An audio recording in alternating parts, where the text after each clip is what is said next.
More reaction on this. We're joined by the president of the National Professional Teachers Organization of South Africa, Nkosiphendule Ntantala.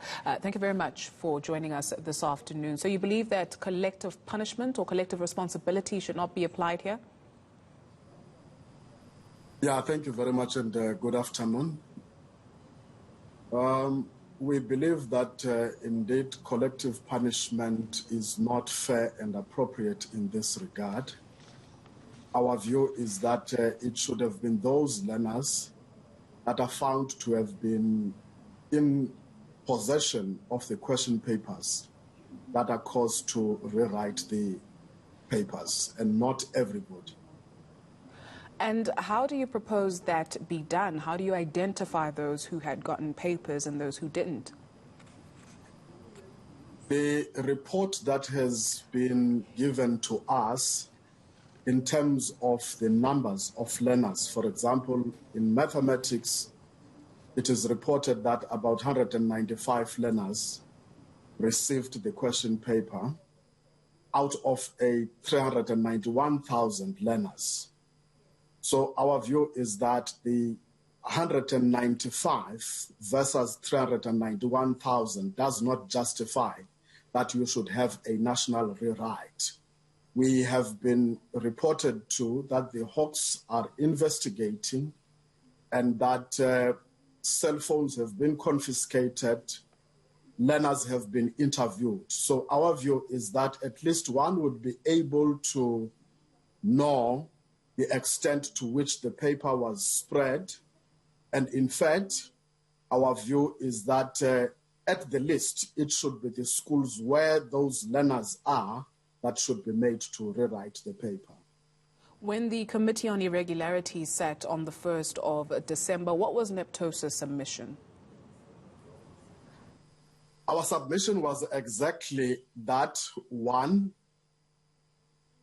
no national rewrite, but the rewrite should only focus on the learners that are found to have received the question papers. If not, it must be the schools where those learners are located. And that was our submission, and we still stand by that submission. Do you understand the rationale of the Department of Basic Education? Well, of course, in terms of the integrity and the credibility of the examination, that we understand. But when you look at the numbers, the decision is unjustifiable. Unjustifiable, the decision. What would your decision have been? You mentioned that perhaps it should have just been the learners who were found to have had access to the leaked papers. But in terms of also moving forward, what then do we do? One of the things that could have been done is to conduct investigative marking in the marking centers. Remember, in the past, you have had instances of irregularities with examinations, but we've never experienced a situation where the entire country is caused to rewrite.